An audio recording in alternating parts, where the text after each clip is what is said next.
예수님의 핵심은 하나님 나라입니다. 예수님과 하나님 나라를 떼면 안 돼요. 예수님에게서 하나님 나라를 빼면은 진짜 남는 게 없습니다. 제가 성경을 가지고 구체적으로 조목조목 말씀을 드릴 겁니다. 첫 번째로 예수님의 첫 번째 메시지가 뭐냐? 하나님 나라입니다. 때가 찼고 하나님의 나라가 가까이 왔으니 회개하고 복음을 믿어라. 따라합시다. 예수님의 첫 번째 메시지는 하나님의 나라이다. 자, 하나님 나라의 천국에 들어가려면 문을 통과를 해야 되는데 그 문이 뭐냐? 회개와 믿음이에요. 때가 찼고 하나님의 나라가 가까이 왔으니 회개하고 복음을 믿어라. 회개와 믿음이 없이는 교회를 수십 년간 다녀도 천국에 못 들어갑니다. 왜냐하면 문을 통과하지 못했기 때문에. 회개가 이루어지려면요, 인격의 3요소 지, 정, 의. 자, 하나님의 말씀에 의해서 내가 죄인임을 아는 거예요. 이 말씀이 우리를 다 드러내거든요. 하나님의 말씀은 살아있고 활동력이 있어 좌우의 날선 어떤 검보다 예리하여 혼과 영과 및 관절과 골수를 찔러 쪼개기까지 하며 또 마음의 생각과 뜻을 감찰하나니 지으신 것이 하나라도 그 앞에 나타나지 않음이었고 오직 만물이 우리를 상관하시는 자의 눈앞에 벌거벗은 것 같이 드러나느니라. 히브리서 4장 12절의 말씀이거든요. 알게 만드시는 거예요. 말씀이. 말씀을 듣지 않으면요, 자기가 죄인임을 알지를 못해요. 그러면 알기만 하느냐? 가슴 아파하는 거죠. 마귀는 본인이 하나님을 거역하고 죄를 짓고 있다는 걸 알아요. 그런데 가슴 아파하지를 않아요. 이 정이죠, 정. 그 다음에 회개, 메타노이아의 원래 뜻은 방향의 전환입니다. 자, 잘못된 길로 가요. 알았어요. 가슴 아파요. 속상해요. 내가 잘못 살았구나. 헛살았구나. 인생 낭비했구나. 그래 놓고 가슴 아파하면서 계속 그 길로 가요. 이거는 후회는 되지만 회개는 아닙니다. 회개는 내가 좀 잘못된 방향으로 가네, 세상을 향해 가네, 마귀 따라가네, 죄악 따라가네, 안 되지. 그럼 이제 하나님께로 돌아가야지. 여호와께로 돌아가자. 이 의지적인 결단, 여기까지 이를 때 비로소 회개가 되는 거예요. 후회와 회개, 반성과 회개는 전혀 다릅니다. 하나님의 말씀을 통해 회개의 역사가 일어나는 교회 되시기를 예수님의 이름으로 축원합니다. 그 다음에 이틀 전에 말씀드렸어요. 믿음이 있어야 됩니다. 무엇을 믿느냐? 예수님이 행하신 것이라면 두 가지예요. 십자가의 죽음과 부활을 믿는 거예요. 로마서 10장 9절과 10절입니다. 네가 만일 네 입으로 예수를 주로 시인하며 또 하나님께서 그를 죽은 자 가운데서 다시 살리신 것을 네 마음에 믿으면 구원을 얻으리라. 사람이 마음으로 믿어 의에 이르고 입으로 시인하여 구원에 이르느니라. 여러분은 예수님이 여러분의 죄를 짊어지고 십자가에 죽으셨다는 거 믿으십니까? 십자가에 흘린 피가 여러분의 모든 죄를 사하신다는 거 믿으십니까? 여러분의 죄를 짊어지고 죽으신 예수님이 죽음을 이기고 3일 만에 다시 부활하셨다는 거 믿으십니까? 네, 이걸 믿어야 구원받는 거예요. 그 다음에 예수님이 어떤 분이신지를 믿는다고 할 때는 예수님이 하나님의 아들 그리스도라는 것을 믿어야 돼요. 따라합시다. 예수님은 하나님의 아들이시다. 따라하세요. 예수님은 그리스도이시다.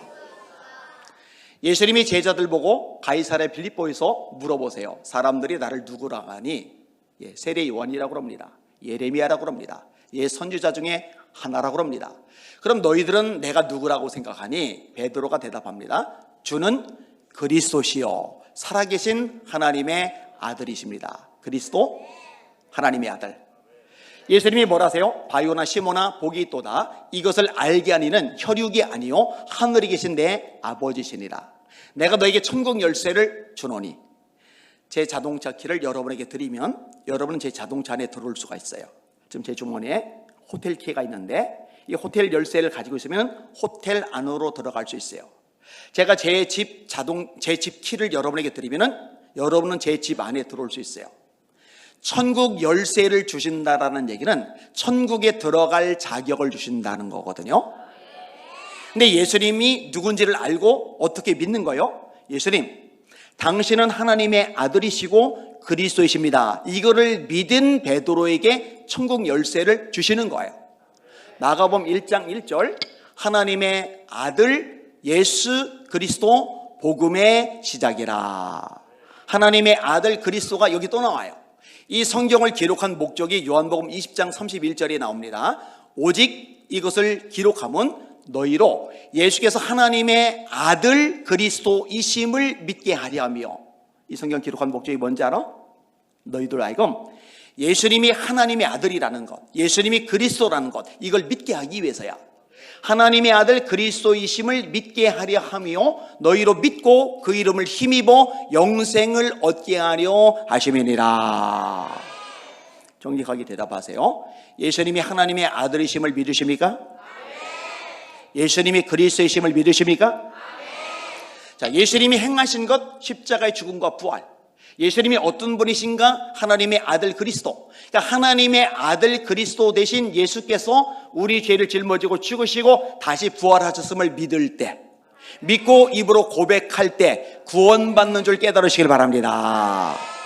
그래서 회개와 믿음이 천국에 들어가는 문이 되는 거예요.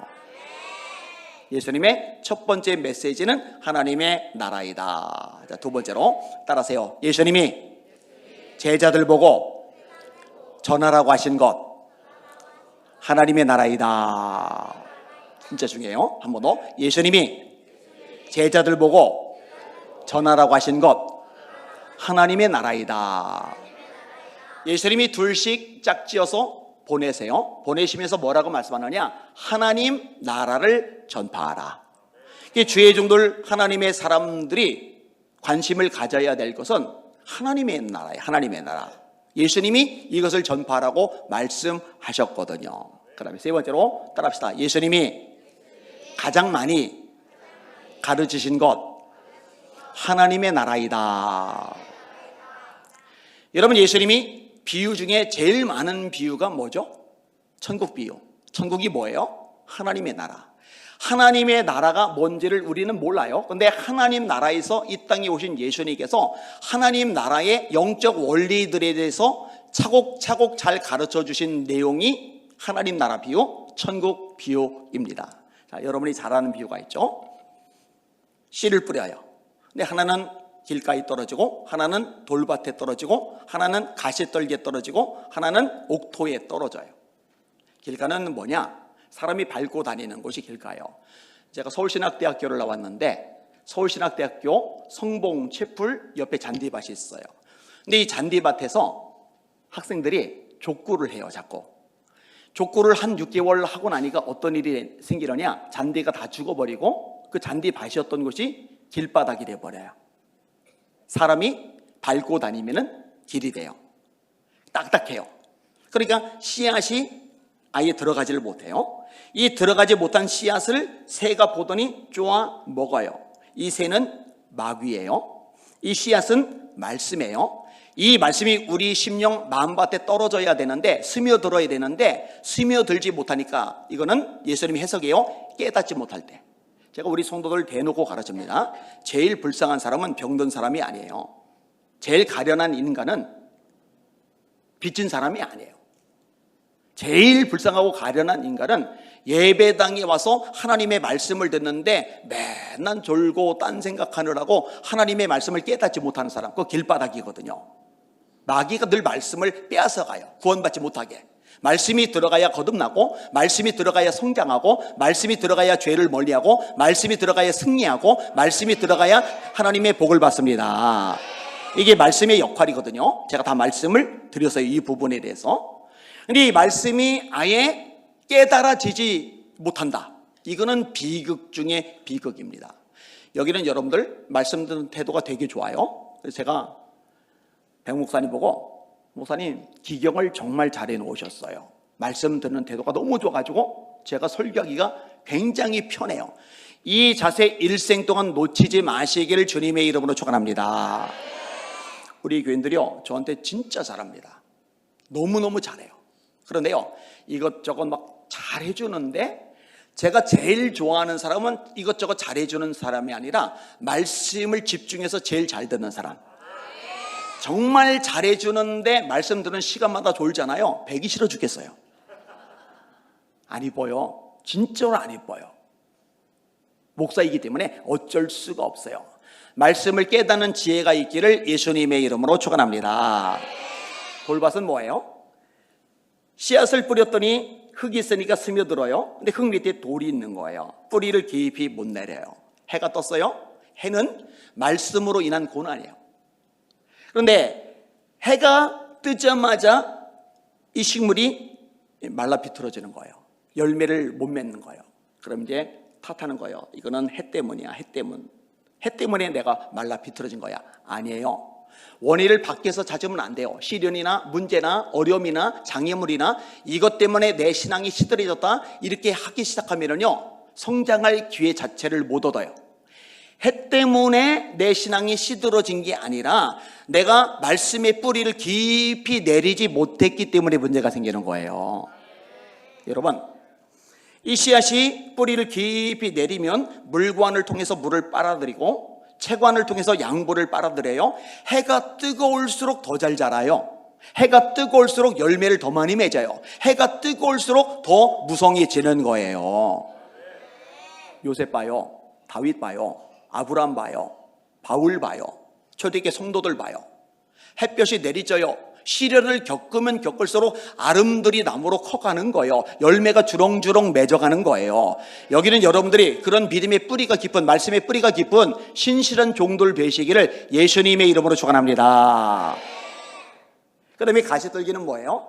밑에 돌이 없으니까 뿌리를 깊이 내리는 거예요. 물간통에 물을 빨아들이고 채간통에 양보를 빨아들이고 해가 떠도 까딱없어요. 무성하게 자라요. 그런데 문제는 뭐냐? 가시떨기가 덮고 있어서 이 기운에 눌려요.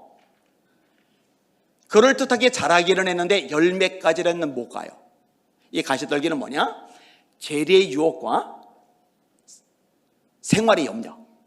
근데 이 두 가지가요 전부 다 로드십, 하나님의 주대심하고 연결이 됩니다. 그리고요 한국 교회의 가장 많은 퍼센티지가 바로 여기에 해당이 돼요. 이 두 가지를 넘어서지 못해가지고 열매를 제대로 못 맺는 교인들이 굉장히 많아요.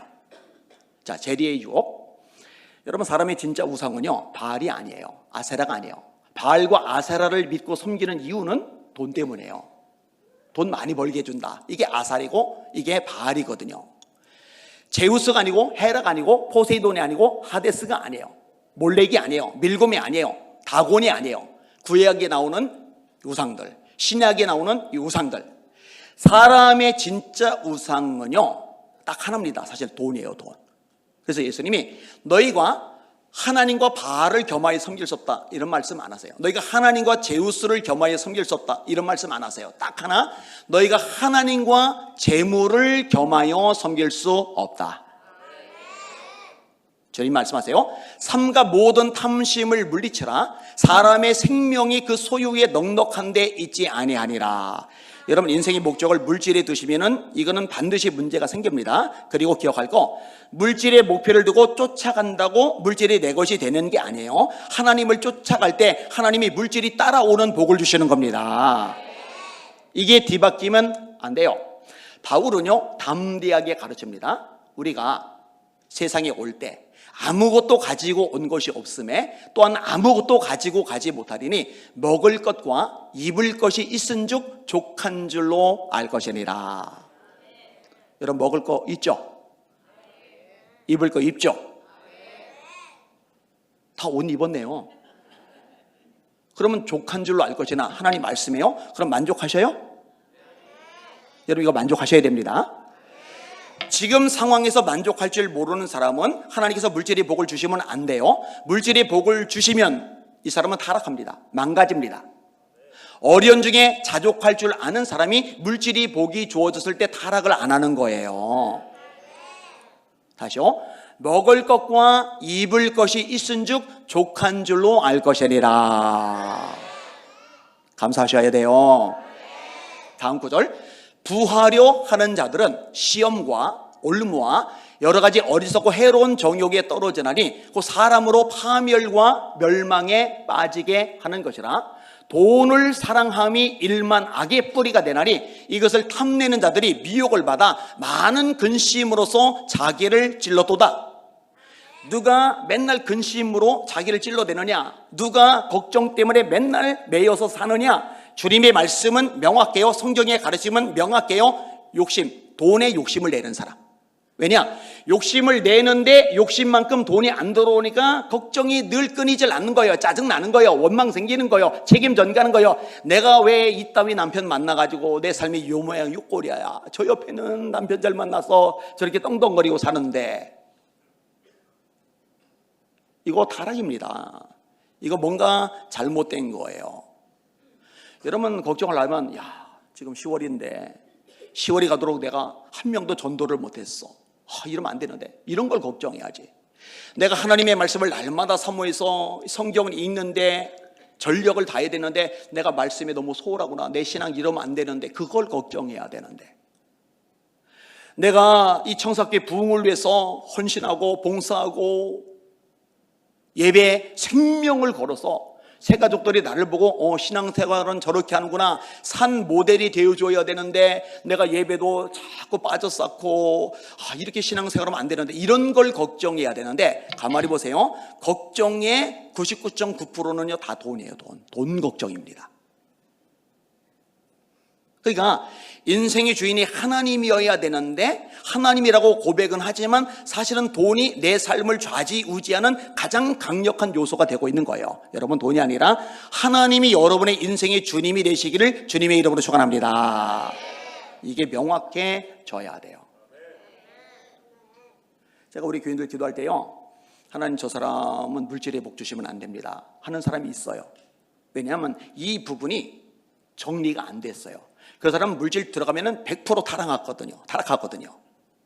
없을 때 자족할 줄 아는 사람이 있을 때 하나님께만 영광 돌리고 주님께서 기뻐하시는 일에 물질을 흘려보낼 수 있게 됩니다. 여러분들이 그렇게 되시기를 예수님의 이름으로 축원합니다. 바울이 고백해요. 내가 풍부에 처할 줄도 알고 궁핍에 처할 줄도 알아. 모든 일에 배부르며 배고픔과 풍부와 궁핍에도 처할 줄 아는 일체의 비결을 배워너라. 그러니까 앞부분에 보면 내가 어떠한 형편이든지 자족하기를 배웠노니, 배운단 말이 2번이나 나오는데 원래 본성상 나오는 내 성향이, 내 속성이 아니라 하나님의 말씀을 통해 배워야 자족하는 능력이 생기는 줄 깨달으시길 바랍니다. 이 자족은 신앙의 굉장히 중요한 요소예요. 그 다음에 생활의 염려도 마찬가지예요. 생활의 염려. 너희는 목숨을 위해서 무엇을 먹을까? 무엇을 마실까? 몸을 위해서 무엇을 입을까? 염려하지 말라. 여러분, 이 말씀이 이 당시 백성들에게 굉장히 불편한 말씀이에요. 오늘날 우리는 무엇을 먹을까? 삼겹살을 먹을까? 소고기를 먹을까? 밥을 먹을까? 국수를 먹을까? 근데 이때는요, 먹을 게 없어서 무엇을 먹을까예요. 우리는 무엇을 입을까? 원피스를 입을까? 투피스를 입을까? 청바지를 입을까? 양복을 입을까? 반바지를 입을까? 긴 바지를 입을까? 이건데 이때는 입을 옷이 없어서 무엇을 입을까예요. 여러분, 예수님의 말씀 중에 속옷을 가지고자 하는 자에게 겉옷까지도 내어주며, 여러분 혹시 여러분의 담임 목사님, 백 목사님 존경하지만 담임 목사님 팬티 가지고 싶은 분 아멘 해보세요. 그 더러워서 싫어요. 남의 속옷을 왜 가져요? 근데 예수님의 말씀에 속옷을 가지고자 하는 자에게 겉옷까지도 내어주며, 이게 뭔 소리야? 옷이 그렇게 귀하고 값지던 시대이거든요. 예수님이 처형당해 죽으세요. 십자가에. 군인들이 밑에 있는데 군인들은 로마 황제에게 월급을 받기 때문에 형편이 그래도 괜찮아요. 근데 재수 없이 사형당해 죽은 사람의 옷을 서로 가지겠다고 제비를 뽑아요. 여러분들 보고 누가 선물을 주는 거예요. 이거 자기 입어. 뭔데? 지난주에 교도소에서 처형당한 여자 옷이야. 그러면 기분 나빠요. 재수 없다고 그래요. 근데 처형당해 죽은 사람의 옷을 그나마 형편이 괜찮은 로마 군인들이 왜 서로 가지겠다고 제비 뽑을까? 시편 22편 예언의 성취 때문이고, 첫째는. 그 다음에 두 번째는 그 당시에 옷이 그만큼 귀하기 때문에 그런 거예요. 그러니까 당장 먹을 거 없는 그들에게 염려하지 마. 당장 입을 옷이 없는 그들에게 염려하지 마. 그건 다 이방 사람, 하나님을 안 믿는 사람들이 하는 것이고, 너희 하늘 아버지께서는 너에게 있어야 할 것을 다 아시느니라. 말씀하시거든요. 이게 뭐예요? 로드십이죠. 주권. 하나님의 하나님 되심, 하나님의 주권, 하나님의 공급하심, 하나님의 역사심을 정말로 믿으실 수 있기를 주님의 이름으로 축원합니다. 이걸 경험해야 돼요. 그리고 믿음만큼 경험이 이루어져요. 그래서 믿음의 역사와 사랑의 수고와 우리 주 예수 그리스도에 대한 소망이 있네를 우리 하나님 아버지 앞에서 쉬지 않고 기억하면이 내 형제들아 너희를 택하심을 아노라. 사랑하면 수고해요. 교회 사랑하니까 봉사하잖아요. 애기들 사랑하니까 엄마가 수고하잖아요. 소망이 있으면 인내해요. 가을에 수학에 소망이 있으니까 농부가 땡볕을 견디는 거예요. 믿음이 있으면 역사가 일어나요. 그래서 믿음의 역사입니다. 하나님의 공급하심, 하나님의 갚아주심, 하나님의 채워주심, 하나님의 돌봐주심을 정말로 믿으실 수 있기를 주님의 이름으로 축원합니다. 이게 단순한 비유 같지만은요, 우리가 영적 생활을 하는 데 있어서 굉장히 중요한 원리들을 이렇게 예수님이 가르쳐 주시는 거예요. 자, 조금만 더 이야기를 해볼게요. 예수님이 비유를 말씀하시는데 어떤 사람이 밭을 갈다가 보물을 발견했어요. 아까 찬양했죠? 천국은 마치 보석을 발견한 것. 근데 땅 팔고 집 팔고 냉장고 팔고, 저 가사 잘못 썼어요. 집 파는 건 괜찮은데 냉장고는 중고 팔아봐야 땅 못 사요. 냉장고는 싸요. 그 당근마켓 들어가 보면은요, 냉장고 나눔도 많아요. 그냥 거저준다고. 그러니까 저 가사를 누가 줬는지 조금 생각을 더 했으면 좋았을 건데 그 생각이 들어요. 어쨌든 은혜로운 찬양임은 맞아요. 자, 이 밭을 가는 사람이 밭주인이 아니에요. 밭주인은 따로 있어요. 근데 전 밭주인이 돈이 많으니까 금은 보석이 있는데 이걸 상자에다 담아서 자기만 아는 장소에다가 이제 묻어놔요. 근데 이때는 밀란이 많아요. 반란 같은 것들. 그 다음에 치안이 안정되어 있질 않아요. 그 다음에 전염병 돌면은 약이 별로 없기 때문에, 병원이 없기 때문에 속수무책으로 죽기도 해요. 근데 이 문제는 뭐냐면 이 사람이 아내에게도 애들에게도 이 보물을 묻어둔 장소를 말해두지 않은 거예요. 왜 말해두지 않았겠어요? 그 아내한테 말해두면은요 100% 퍼갑니다. 아내가. 남편 비상금 발견하면은요, 이건 남편이 써야 돼. 내가 손대면 안 돼. 이거는 성녀 같은 분이고요. 대부분은 아싸 하고 주머니에다 집어넣어요. 이게. 그래놓고 말도 안 합니다. 애들이 알았다. 여러분 자녀들이요 부모님 거 가지려고 그러겠죠. 그러니까 아무한테도 말을 안 했어요.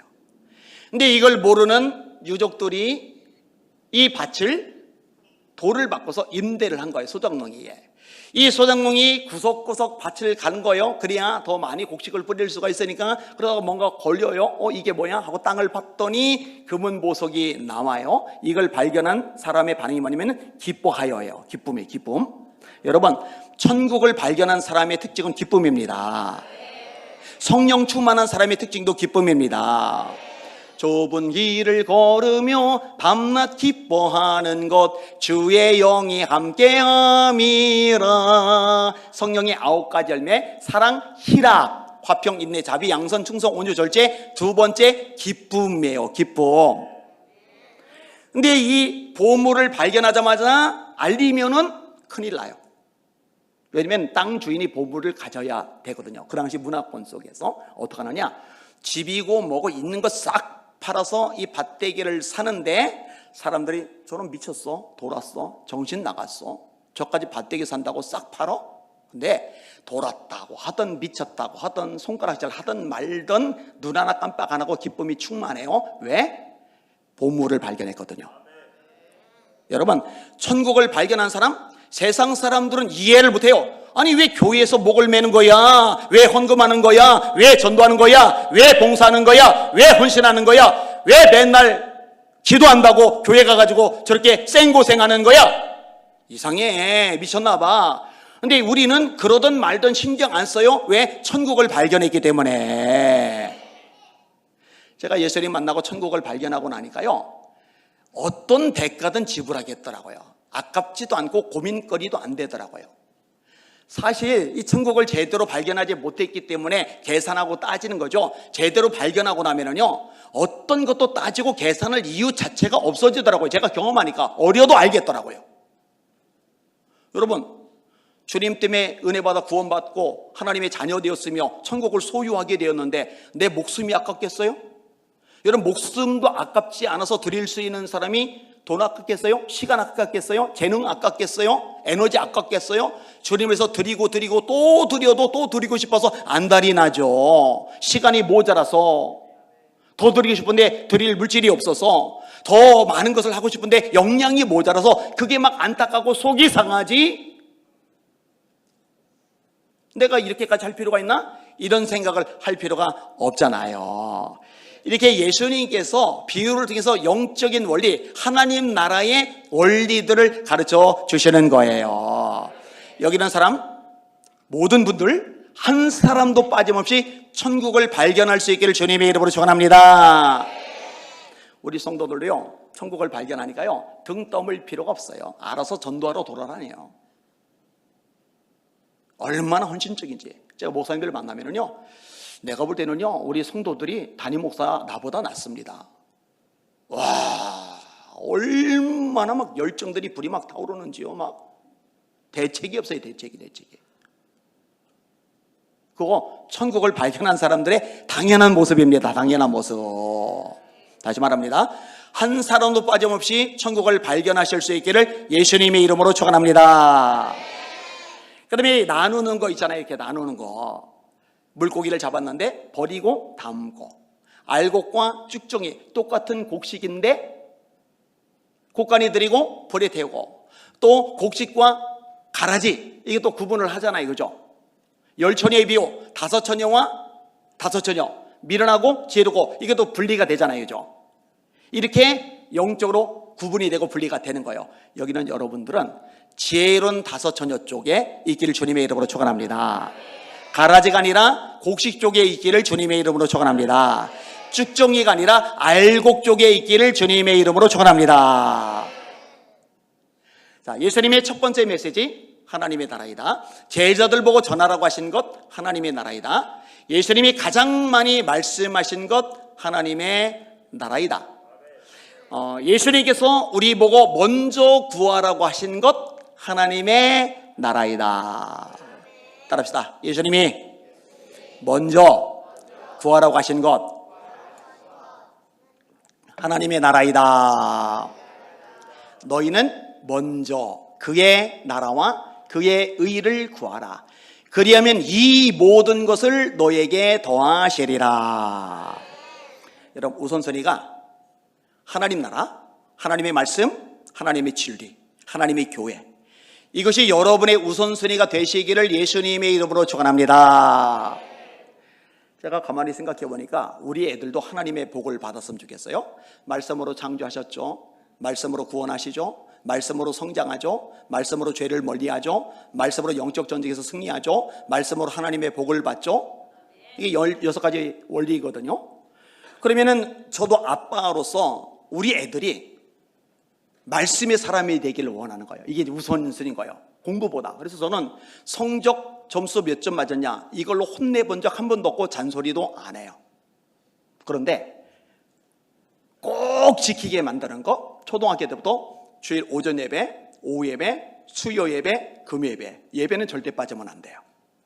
그 다음에 말씀을 30분간 매일 읽는 것.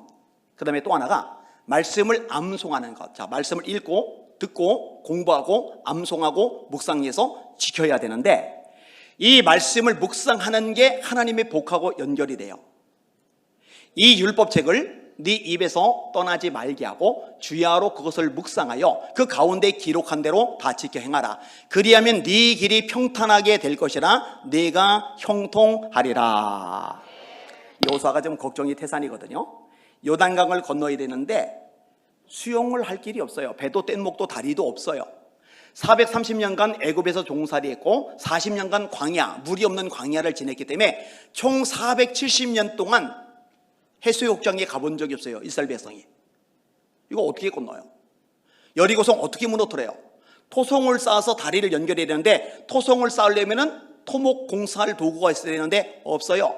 아니면 성문을 깨야 되는데 성문을 깨려면 거대한 통나무를 깎아서 뾰족하게 하고 밧줄로 매달아서 물을 쿵쿵쿵 때려서 박살을 내야 진입해 들어가는데 이를 토목 기구가 없어요. 게다가 가나안 사람은 전략이 있고 전술이 있고 무기가 있고 게다가 덩치가 큰 아낙 자손들인데 이스라엘 백성들은 전략이 없고 전술이 없고 무기도 없고 체격도 조그매요. 이게 메뚜기라고 말할 만큼 작아요. 그러니까 방법이 하나도 없는데 하나님의 해법이 심플한 거예요. 여호수아야, 요단강은 내가 건너게 하면 되는 거고 여리고는 내가 무너뜨리면 되는 거고 가나안 남부연합 북부연합 16개 나라 싸울 때 또 다른 나라하고 싸울 때 내가 이기게 하면 되는 거고 너는 한 가지만 집중해. 다시요, 이 율법책을 네 입에서 떠나지 말게 하고 주야로 그것을 묵상하여 그 가운데 기록한 대로 다 지켜 행하라. 그리하면 네 길이 평탄하게 될 것이라. 네가 형통하리라. 여호수아가 그렇게 하니까 해결되잖아요. 요단은 갈라지고 여리고 무너지고 남부연합 북부연합과 싸울 때 하나님이 다 이기게 해주시잖아요. 시편 1편에 복 있는 사람은 악인의 꾀를 쫓지 아니하며 죄인의 길에 서지 아니하며 오만한 자의 자리에 앉지 아니하고 오직 여호와의 율법을 즐거워하여 그 율법을 주야로 묵상하는 자로다. 여기서 또 묵상이 나와요. 묵상. 읽고 끝나는 게 아니라 하루 종일 말씀을 되새기는 거예요. 또 되새기는 거예요. 이걸 이제 묵상이라고 하거든요. 이 묵상하는 사람, 이런 사람은 시절을 쫓아 과실을 맺으며 인생 되돌아봤더니 열매가 주렁주렁 있는 거예요. 빈털털이 인생이 아닌 거예요. 그 잎사귀가 마르지 아니한 것들이 삶이 바짝바짝 말라 비틀어진 불행한 인생이 아니라 파릇파릇한 인생인 거예요. 그 하는 일이 다 형통하리로다. 불통한 인생이 아니라 풀리는 인생, 형통한 인생이 되는 거예요. 이게 말씀 묵상하고 연결이 되는 거예요. 근데 문제는 말씀을 묵상한다. 생각을 해봐요. 그래, 운전할 때도 말씀을 묵상해야지. 그래서 핸들에다가 성경 놓고 여호와는 나의 목자시니 내가 부족함이 없으리로다. 꽝! 교통사고. 그래, 길을 걸으면서도 묵상을 해야지. 그가 나를 푸른 불밭에 누이시며 매를 뚜껑 열린 대로 쏙. 그래, 설거지하면서도 묵상해야지. 내 평생에 여호와의 선하심과 인자심이 반드시 나를 따르니 물 쫙. 그런데요, 암송을 하면 길을 걸을 때도 묵상이 되고 설거지할 때도 묵상이 되고 불을 꺼도 묵상이 되고 운전할 때도 묵상이 됩니다. 할렐루야. 그러면 우리 애들 말씀을 읽는 것, 매일 30분씩 읽는 것, 이것만 가지고는 안 돼. 묵상해서 하나님의 복을 받아 누려야지. 이게 우선순위가 돼야지. 말씀 암송시키자. 그래서 초등학교 때부터 암송시키는 거예요. 자, 예를 들어 히브리서 12장 1절 이하, 이러므로 우리에게 구름같이 둘러싼 허다한 증인들이 있으니 인내로서 우리 앞에 당한 경주를 하며 믿음의 주요 또 온전케 하신 이인 예수를 바라보자. 그는 그 앞에 있는 즐거움을 위하여 십자가를 참으사 부끄러움을 개의치 아니하시더니 하나님 보좌 우편에 앉으셨느니라. 죄인들의 이같이 자기에게 거역한 일을 참으신 자를 생각하라. 그래서 이걸 암송을 시켜요. 그리고 다음 주에 검사를 하는 거예요. 잘했어요. 아니, 잘했어, 니들. 이뻐. 그리고 여기 이제 다음 주에 하나를 더 주는 거예요. 너는 알지 못하였느냐? 듣지 못하였느냐? 영원하신 하나님 여호와 땅끝까지 창조하신 자는 피곤치 아니하시며 곤비치 아니하시며 피곤한 자에게는 능력을 더하시며 무능한 자에게는 힘을 더하시나니 소년이라도 피곤하며 곤비하며 장정이라도 넘어지며 자빠지되 오직 여호와를 앙망하는 자는 새 힘을 얻으리니 독수리가 날개치며 올라가될 것이요 다른 박질하여도 곤비하지 아니겠고 걸어가도 피곤치 아니하리로다. 그런데 지난주 외우기하고 이번에 새로운 거를 체크를 하면은 지난주 외운 거는 날아가요. 이거는 누구나 똑같아요. 그러면 그 다음 주는 어떻게 하느냐? 히브리서 12장과 이사야 40장 요 두 가지를 같이 이제 시키는 거예요. 그럼 이제 그 다음 주가 되면은 또 구절이 늘어가요. 운동장에서 다름질 하는 자들이 다 달릴지라도 상을 얻는 사람은 한 사람인 줄을 알지 못하느냐? 너희도 상을 얻도록 이와 같이 다름질하라. 그러므로 우리는 싸우기를 허공을 치는 것 같지 아니하고 다름질하기를 향방 없는 것 같이 하지 아니하여 내가 내 몸을 쳐서 복종하게 하면 내가 남에게 전판 후에 도리어 자신이 버림을 당할까 두려워하기 때문이다. 이제 이 세 개로 늘어나는 거예요. 팔복은 길어서 둘로 쪼갰어요. 예수께서 무리를 보시고 산에 올라 앉으시니 제자들이 나온지라 입을 열어 가르쳐 이르시되 심령이 가난한 자는 복이 있나니 천국이 그들의 것이며 애통하는 자는 복이 있나니 그들이 위로를 받을 것이며 온유한 자는 복이 있나니 그들이 땅을 기업으로 얻을 것이며 의에 줄이고 목이 마른 자는 복이 있나니 그들이 배부름을 얻을 것이며 긍휼히 여기는 자는 복이 있나니 긍휼히 여김을 받을 것이며 마음이 청결한 자는 복이 있나니 하나님을 볼 것이며 화평하게 한 자는 복이 있나니 하나님의 아들의 일컬음을 받을 것이며 의를 위해 박해를 받는 자는 복이 있나니 천국이 그들의 것임이라. 나로 말미암아 너희를 욕하고 박해하고 모든 거짓으로 너희를 거슬려 온갖 악한 말을 할 때는 기뻐하고 즐거워하라. 하늘에서 너희 상이 금이니라. 이런 식으로 하다 보니까요, 나중에는 한 명 체크하는데 30분 걸려요. 30분 동안 줄줄줄줄줄줄줄 성경을 외우는 거예요. 그러면은 이게 너무 시간이 많이 걸리니까 이제 앞부분 떼놓고 뒷부분만. 그래서요, 우리 애들 외우는 게요, 좀 민망하지만 어지간한 사역자들보다도 더 많이 외울 거예요. 어마어마하게 말씀 외워요. 자, 예배 목숨 걸죠. 헌금 훈련 시키죠. 말씀 읽게 만들죠. 기도 생활 시키죠. 거기다가 성경 암송해서 밤낮으로 묵상해서 하나님의 복을 받을 길을 열어놨잖아요. 공부 잔소리 안 하고. 여러분, 공부도 해결되더라고요. 애들 둘 다 미국으로 유학 갔으니까. 교회에서 애들 유학비 단돈 1,000만 원도 500만 원도 지원 안 해요. 이것도 하나님 해결하셨어요. 작은 아이 같은 경우는 GS 칼텍스의 허창수 회장님이, GS 칼텍스 큰 회사잖아요. 대기업이잖아요. 그 회장님이 3억을 줬어요. 장학금을. 따라해보세요. 너희는 먼저 그의 나라와 그의 의를 구하라. 그리하면 이 모든 것을 너에게 더하시리라. 여러분, 청사교회 학교 잘하셨어요. 할렐루야. 여러분, 천지사방에 제가 수없이 부흥회를 다녔지만은요, 새벽에 오전에 이렇게 많은 아이들 나오는 교회를 제가 본 적이 없어요. 이 교회보다 훨씬 큰 교회도요, 이 교회만큼 아기들이 나오는 걸 본 적이 없어요. 할렐루야. 이 하나님 나라를 먼저 구하는 거잖아요. 제가 예수의 이름으로 선포합니다. 하나님이 갚아주십니다. 하나님 역사해 주십니다. 할렐루야. 얼마나 멋져요. 얼마나 멋져요.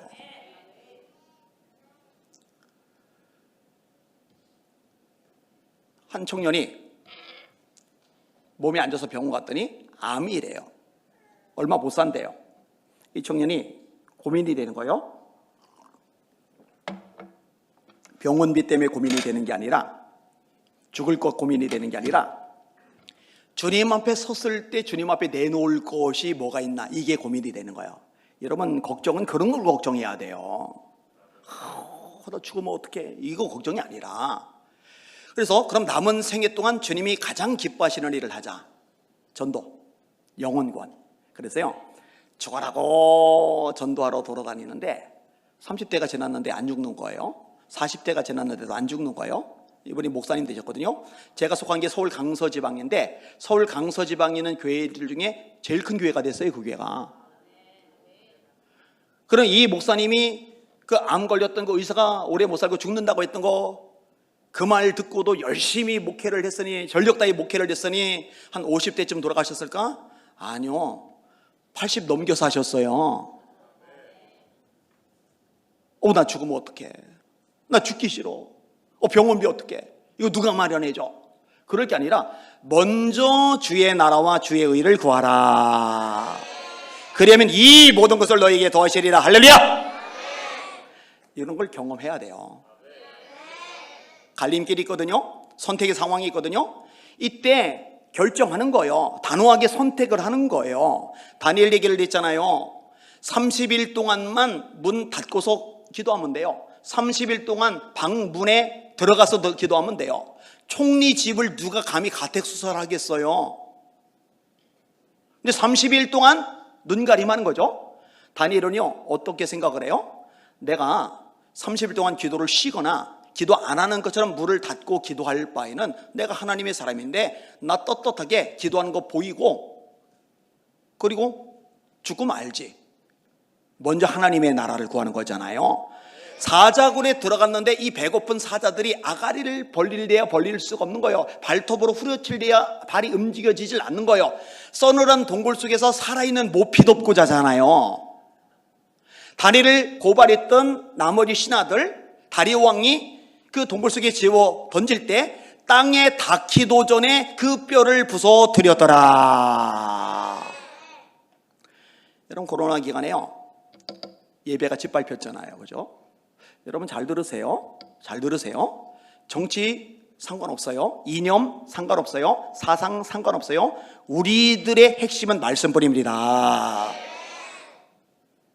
말씀에 맞으면 그게 옳은 거고, 말씀에서 어긋나면은 내가 심정적으로 아무리 동조하는 사람이라 할지라도 그 지지하면 안 돼요.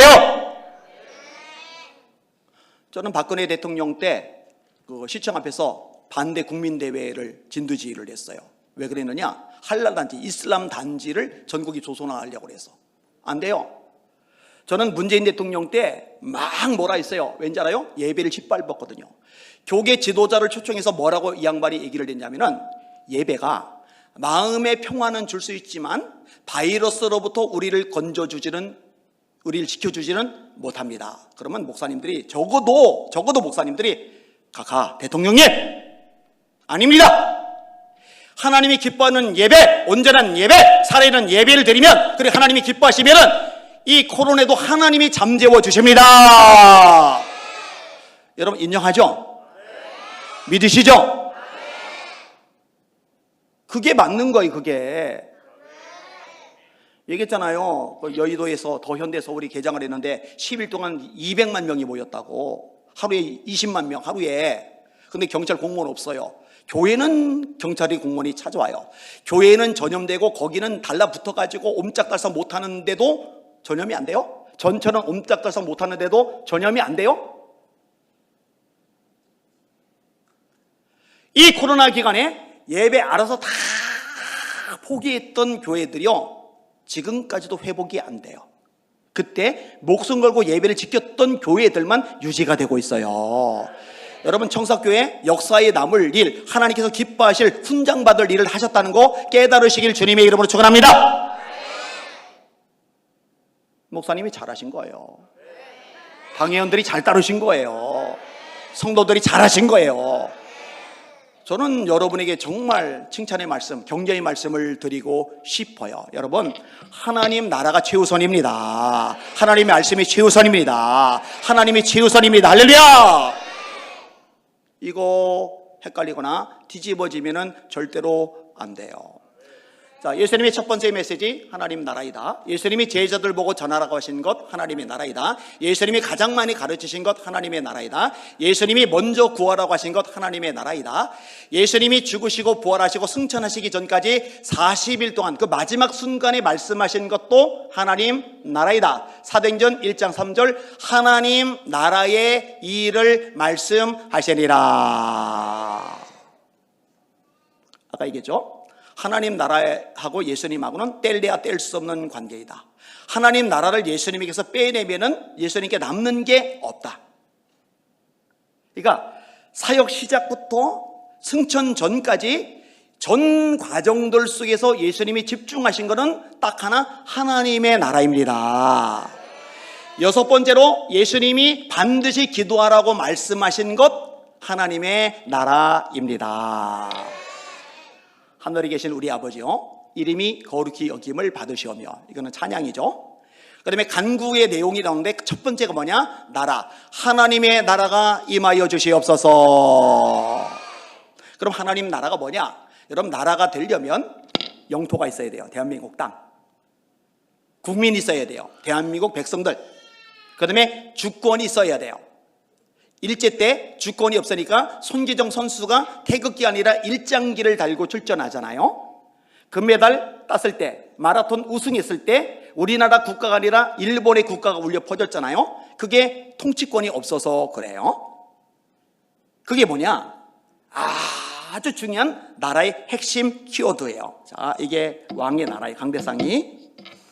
이 강대상 근처에 섬이 하나가 있는데 왕의 통치가 이 나라에 미쳐요.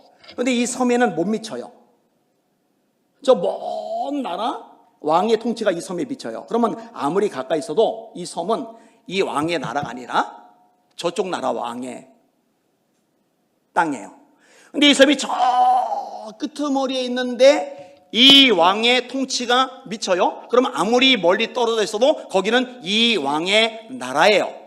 하나님의 나라라는 얘기는 하나님의 통치, 하나님의 주권, 하나님의 뜻이 이루어지는 것이 하나님의 나라입니다. 할렐루야. 그래서 나라가 임하옵시며 뜻이 하늘에서 이루어진 것 같이 땅에서도 이루어지이다. 할렐루야. 근데 여기서 우리가 집중하고 주의할 게 있어요. 그게 뭐냐면은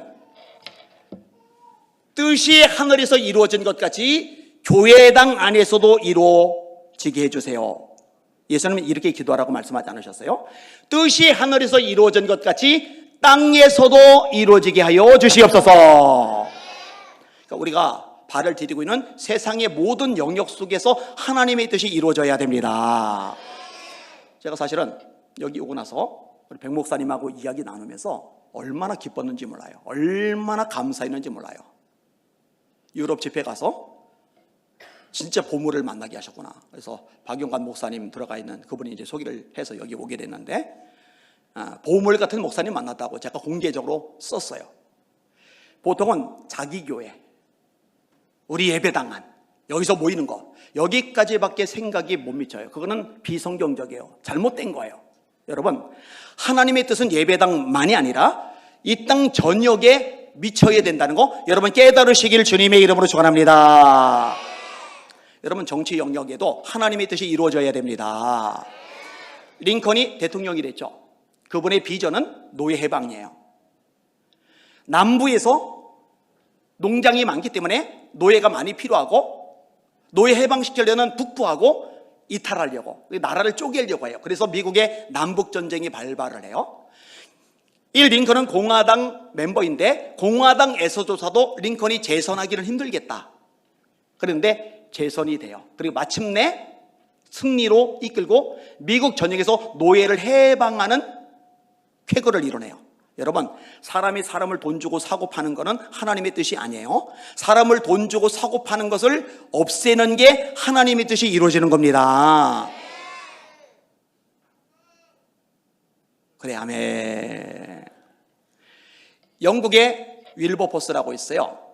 영국이요, 노예 매매를 전 세계에서 제일 많이 했어요. 전 세계 노예 판매의 50%를 넘게 영국이 했어요. 그러니까 국가가 어마어마한 돈을 긁어 모으는 거예요. 근데 이상하죠? 참 이상하죠? 분명히 기독교인들이 많고 기독교 국가라고 하는데 하나님께 죄를 짓는 세력들을 편들어 주는 거예요. 입 다물고 있는 거예요. 75cm 되는 철망에다가 흑인들 잡아서 집어넣어요. 여러분, 75cm면 제 반토막밖에 안 돼요. 이런 데다가 막 구겨 넣으니까 밀림에서 뛰어놀던 사람들을 이 철망에다가 구겨 넣고 먼 길 배를 타고 가니까 멀미하죠. 병나죠. 그러면은 그냥 바다에다 던져요. 버려요. 그리고 육지에 도착한 다음에 가족들끼리 묵는 게 아니라 그냥 따로따로 다 팔아버리는 거예요. 이 윌버포스는 상류층 집안입니다. 돈이 많은 가정이에요. 그러니까 상류층 자녀들하고 같이 이런저런 클럽을 다니면서 세상적인 것을 추구를 해요. 근데 이분이 예수님을 만났어요. 밭에 감추인 보배를, 천국을 발견한 거예요. 이걸 발견하고 나니까 친구들하고 클럽 다니는 거 재미없는 거예요. 말씀을 읽는 게 재미있는 거예요. 기도를 하는 게 재미있는 거예요. 하나님의 뜻을 이루어드리는 게 재미있는 거예요. 전도하는 게 재미있는 거예요. 할렐루야! 목회자가 되려고 그래요. 그런데 이제 주변에서 너 목회자가 되지 말고 정치인이 돼. 그래서 국회의원이 됐는데요. 국회의원이 되고 나서 영국의 노예 제도를 없애려고 그러니까 기자들이 총공격, 그 다음에 다른 정치인들이 총공격. 왜냐? 국가를 부자로 만들어주는 이 노예 무역을 애송이 국회의원이 없앤다고 호들갑을 떠니까 꼴보기 싫은 거예요. 그러니까 위협을 많이 당하면서 힘든 일도 많이 겪는데요. 하나님만 바라보고 싸워요. 50년 이상을 싸워요. 이분이 나이가 먹고 병이 들어서 침상에 누워있을 때 영국 국회에서 노예제도가 폐지됐다는 소식을 듣습니다. 할렐루야. 이런 정신들을 한국교회가 만들어냈어야 돼요. 표 따라 왔다 갔다 하는 거 말고. 공천 못 받을까 봐 하나님의 말씀에서 어긋났는데, 진리에서 벗어났는데 끽소리도 못하고. 아니, 예배 짓밟을 때 예수 믿는 국회의원들이 얼마나 많아요. 이거는 안 된다. 미국 연방대법원에서 판결을 내렸어요.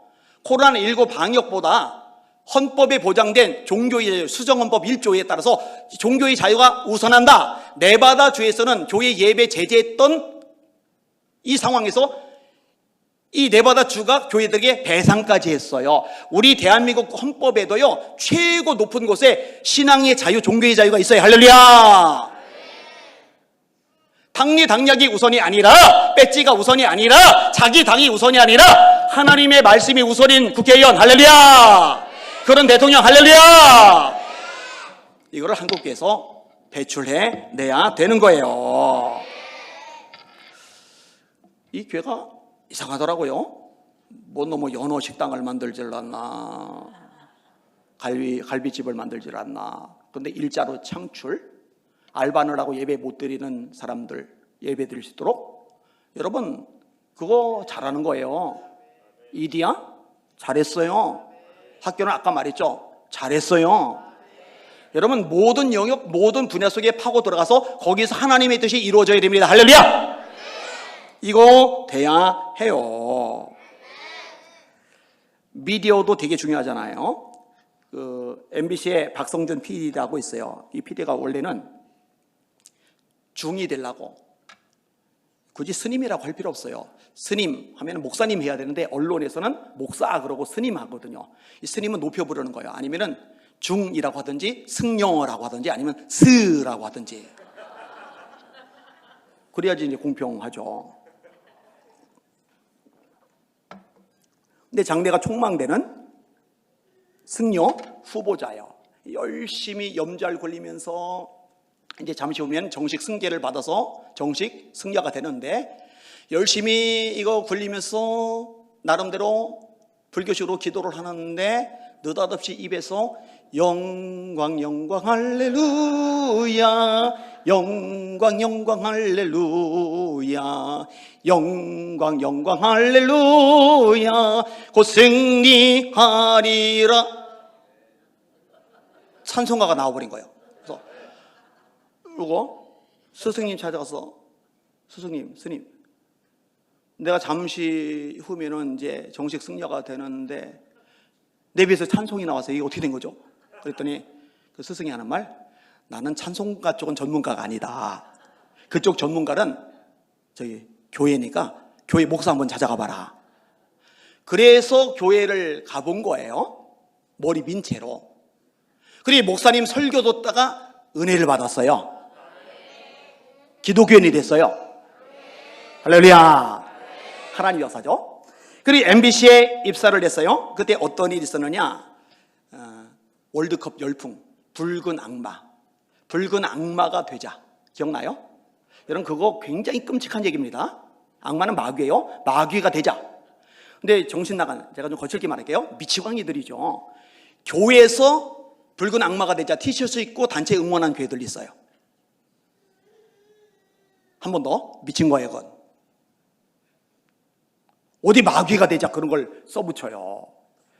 근데 이걸로요, 교계가 나선 거예요. 이 붉은 악마란 말 쓰지 말아라. 이거 안 좋은 말이다. 그러니까요, 막 세상에서 공격이 막 들어오는 거예요. 저 개독교 또 나선다, 또 설친다, 또 쓸데없는 소리 한다, 막 큰 난리가 벌어져요. 이게 안 먹혀요, 말빨이. 근데 이 박성준 PD가 예수 믿는 사람이잖아요. 시사 매거진 2580 진행자잖아요. 담당 PD잖아요. 이게 예수 믿는 기독교인으로서 이게 걸리는 거예요. 그래서 작정을 하고는 세계적인 학자들, 저명 인사들 싹 다 인터뷰를 해서 붉은 악마 이런 말을 쓰는 것이 사실 국민 정서에 유익하지 않다. 이것을 논리적으로 학문적으로 방송을 확 내보내고 나서 붉은 악마 열풍이 꺾였어요. 여러분, 때로는요, 목사 10명, 100명보다 방송에서 한마디 하는 게 효과가 더 크기도 하거든요. 그러니까 교회가, 야, 너 신학해, 너 목회자 돼, 전부 다 이럴 것만 아니라 너 성령 충만한 PD가 되라. 너 뛰어난 작가가 되라. 너 시나리오 제작자가 되라. 너 기업가가 되라. 너 정치인이 되라. 각 분야 각 영역에 파고 들어가서 인물감이 되면 세상이 얼마나 많이 달라졌을까. 근데 이제 근시안이었던 거예요. 조밥 빠졌던 거예요. 속상해요. 많이 속상해요.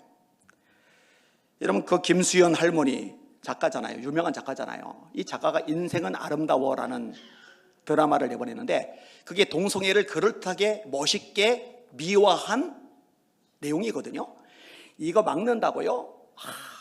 많은 목회자와 성도들이 금식 기도하고 피켓 들고 시위하고 항의 전화하고 막 속상해요. 막 속상해요.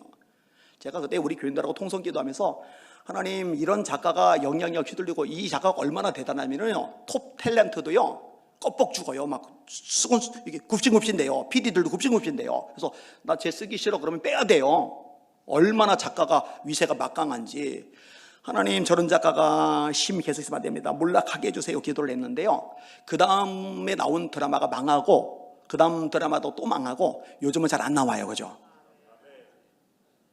그런데 이 드라마 작가 하나 때문에 그렇게 생고생을 했는데 교회에서 글 잘 쓰는 실력 있으면 이런 사람 좋은 작가하고 연결해주고 또 자금도 대줘서 드라마 좀 잘 쓰도록 재미있고 재치 있으면서도 기독적인 마인드를 밑바닥에 쫙 깔고 있는 이런 멋진 작품들을 만들어 내도록 했으면 얼마나 좋았을까.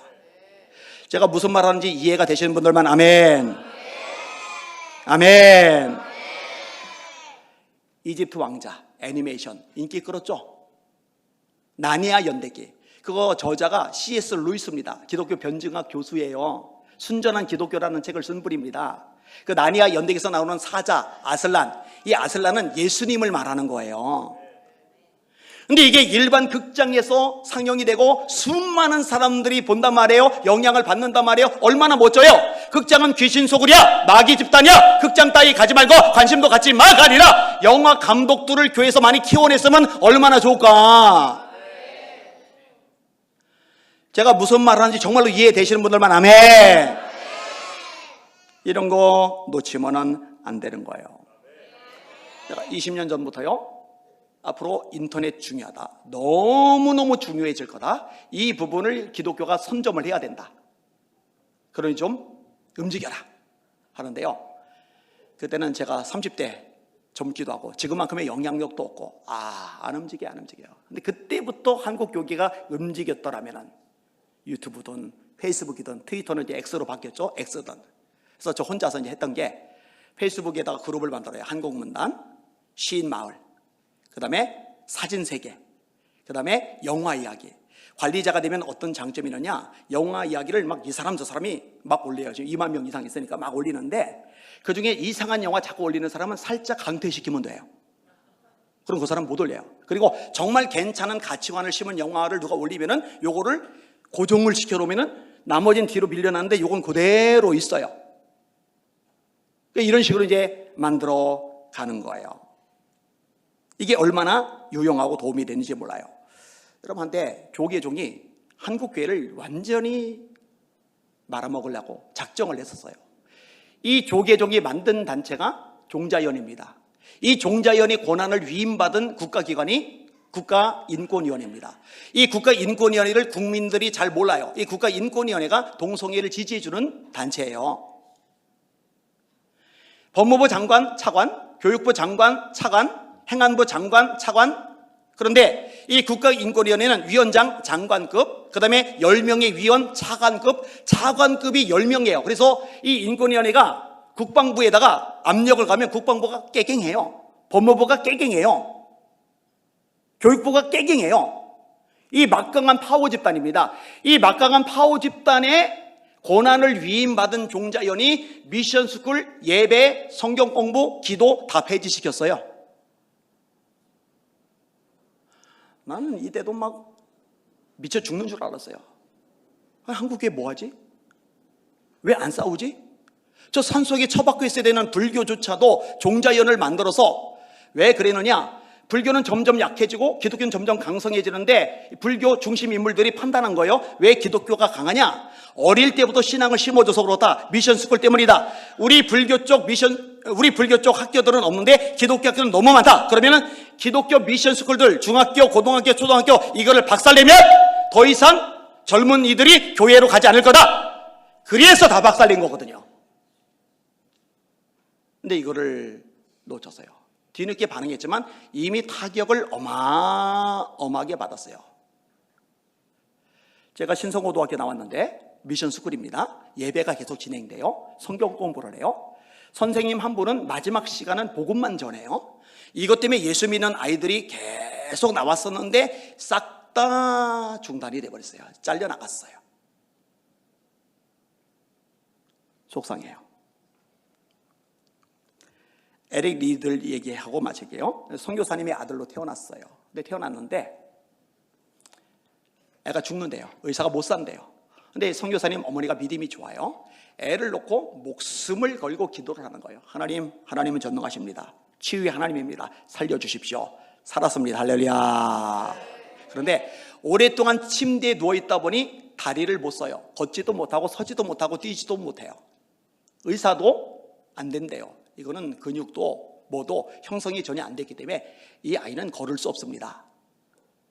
그런데 어머니가 믿음이 좋아요. 그 아이의 다리를 매일 주무르면서 예수 이름으로 기도하는 거예요. 하나님 회복시켜주세요. 근육도 신경도 세포도 혈관도 다 살아나게 해주세요. 일어났습니다. 걸어요. 뛰어요. 대학교 때 선수도 아닌데 우연히 육상경기에 뛰어들어갔는데 육상경기에서 1등을 해버려요. 졸지에 육상선수가 됐어요. 영국에서 제일 빠른 인물이 되었어요. 그러니까 국가적으로 유명해져요. 그러니까 주중에는 공부하고 그 다음에 주말에는 교회 가서 열심히 전도하고 교회학교 교사로 봉사를 하고. 그런데 이제 운동신경이 뛰어나니까 너 유망주인데 왜 교회 가서 그렇게 인생 낭비하냐? 그 시간에 와서 훈련받고 운동 경기에 더 집중해라. 그랬더니 이분이 뭐라고 했느냐? 저는 육상을 너무 좋아하지만 육상보다 전도하는 게 저에게는 더 중요합니다. 우선순위가 하나님의 나라인 거예요. 유명하니까요 초청을 해요. 간증해달라고. 그러니까 이 스포츠 스타가 딱 뜨면은 김연아 떴을 때 얼마나 대단해요. 이게 딱 뜨면은 군중들이 모여들거든요. 스포츠 스타 보려고 막 영국에서 막 모여드는 거예요. 사람들이. 그럼 모여든 사람 앞에 막 복음을 전해요. 전도를 해요. 많은 사람들이 예수님을 믿어요. 그리고 마침내 파리 올림픽의 국가대표로 참석을 하는데 100m 달리기 예선 날짜가 주일인 거예요. 에릭 리들이 주일은 하나님께 예배드리는 날이고 주일은 내가 교회학교 애들 말씀 가르치는 날인데 나는 경기에 출전하지 않겠습니다. 이랬더니 영국 언론이 전부 다 난도질하는 거예요. 신앙을 소매 끝에 달고 다니는 위선자, 매국노. 심지어 영국의 황태자가 만나줬는데도 눈 하나 깜빡 안 해요. 당일날 경기장에 가서 선수들 격려도 안 해요. 아예 안 나타나요. 요건 더 먹죠.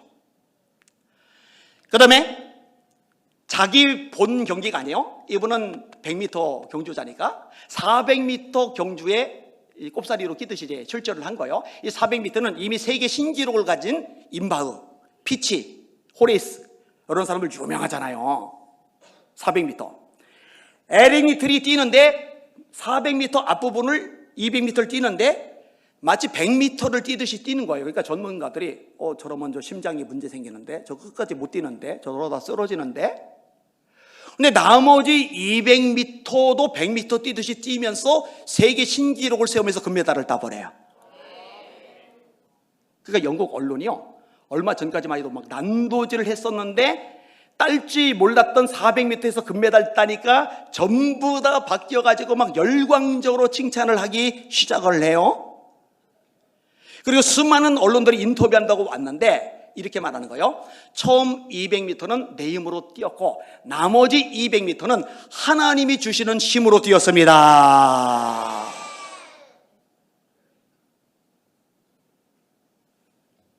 영광보다, 인기보다, 돈보다 하나님의 뜻, 하나님의 나라 멋있잖아요.